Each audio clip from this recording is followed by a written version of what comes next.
ನಮಸ್ಕಾರ. Kruthu fertility centre ಗದಗ್ನಿಂದ doctor Anupama Patil. ಇಂದು IUI ಬಗ್ಗೆ ತಿಳಿಯೋಣ. IUI ಫಲವತ್ತತೆಯಲ್ಲಿ ಸರಳ ಚಿಕಿತ್ಸೆ.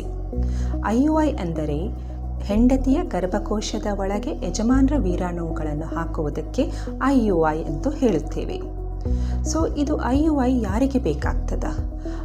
ಯಜಮಾನರಲ್ಲಿ ವೀರಾಣುಗಳ ಸಂಖ್ಯೆ ಮತ್ತು ಅದರ ಕ್ವಾಲಿಟಿ ಸ್ವಲ್ಪ ಮಟ್ಟಿಗೆ ಕಡಿಮೆ ಆಗಿದ್ದರೆ ನಾವು IUI ಚಿಕಿತ್ಸೆ ಕೊಡುತ್ತೇವೆ.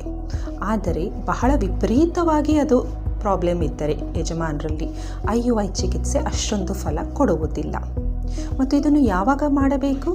ಹೆಂಡತಿಯ ಬೀಜಗಳು ರೆಡಿ ಆದಾಗ, ಅಂದರೆ ಬೀಜ ಬಿಡುಗಡೆಯ ಸಮಯ ಬಂದಾಗ, ಮತ್ತು ಗರ್ಭನಾಳಗಳು ಓಪನ್ ಇರಬೇಕು, ಮತ್ತು ಗರ್ಭಕೋಶದ ಒಳಗಿನ ಪದರು ಎಂಡೋಮೆಟ್ರಿಯಂ ಚೆನ್ನಾಗಿ ಬೆಳೆದಿದ್ದರೆ, ಅದು ಮಗು ಅಂಟಿಕೊಂಡು ಬೆಳೆಯಲು ಪೂರಕವಾಗಿದ್ದರೆ ಆವಾಗ ಇದನ್ನು IUI ಮಾಡುತ್ತೇವೆ.